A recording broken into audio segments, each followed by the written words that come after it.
Season முடியறதுக்குள்ள குவிக்கா அந்த sweet செஞ்சிருங்க. 1 kilo carrot 20 rupees அப்படின்னு கிடைச்சது. ஸோ பர்ஃபெக்டா கேரட் அல்வா எப்படி செய்யறதுன்னு பார்க்கலாம். 1 kg கேரட்டை நல்லா ஃபைனா துருவி எடுத்து வச்சுக்கலாம். கடாயில ஒரு 2 டேபிள் ஸ்பூன் அளவுக்கு நெய் சேர்த்துக்கோங்க. இப்போ துருவி வச்சிருக்கிற இந்த கேரட்டை இதுல சேர்த்துக்கலாம். கேரட்லயே பாத்தீங்கன்னா ஒரு 2-3 வெரைட்டிஸ் இருக்கு. ஸோ இப்போ நான் எடுத்துக்கிறது பாத்தீங்கன்னா ஊட்டி கேரட்ஸ். இன்னொன்று வந்து டெல்லி கேரட்ஸ் அப்படின்னு சொல்லுவாங்க. நல்ல நீளமாக கலரே வந்து ஓரளவுக்கு ஒரு மாதிரி டார்க் பிங்க் கலரில் இருக்கும். அதை யூஸ் பண்ணும் போது அல்வாவோட கலர் வந்து ரொம்ப டார்க் கலராக நல்லா இருக்கும்.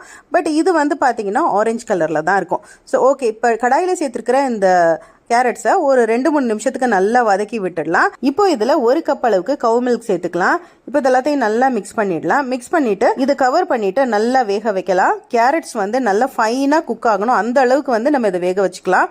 ஆல்மோஸ்ட் 15 மினிட்ஸ் சிம்லே குக் பண்ணியிருக்கேன். ஸோ மில்க் எல்லாம் வந்து பார்த்தீங்கன்னா ட்ரை ஆகலை. ஸோ இந்த ஸ்டேஜில் கொஞ்சமாக ஏலக்காய் பவுடர் சேர்த்துட்டு ஒரு 1.5 கப் அளவுக்கு சுகர் வந்து சேர்த்துக்கலாம். சேர்த்துட்டு இது எல்லாத்தையும் நல்லா மிக்ஸ் பண்ணிக்கலாம். இப்போ ஸ்வீட் இல்லாத கோவா எடுத்திருக்கேன். இது வந்து அமுல் கோவா வந்து எடுத்திருக்கேன். ஸோ இப்போ இதில் வந்து ஒரு 1/2 கப் அளவுக்கு சேர்த்துக்கலாம்.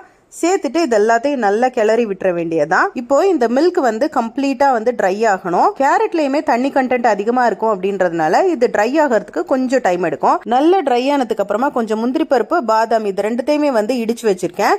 ஸோ அதை வந்து இதுல சேர்த்துக்கலாம். சேர்த்து நல்லா மிக்ஸ் பண்ணதுக்கு அப்புறமா கடைசியா ஒரு 2 டேபிள் ஸ்பூன் அளவுக்கு கண்டென்ஸ் மில்க் சேர்த்துக்கலாம். இது ஆப்ஷனல் தான். இல்லை அப்படின்னா ஒரு 2 டேபிள் ஸ்பூன் வந்து நெய் சேர்த்துக்கலாம். நெய் சேர்த்து நல்லா கிளறி எடுத்தோம் அப்படின்னா நல்ல டேஸ்டியான பர்ஃபெக்டான கேரட் ஹல்வா சூப்பரா ரெடி ஆயிடுச்சு. இதை கண்டிப்பா ட்ரை பண்ணி பாருங்க. இந்த வீடியோ பிடிச்சா லைக் பண்ணி சப்ஸ்கிரைப் பண்ணுங்க. இன்னொரு வீடியோல பார்க்கலாம். பை.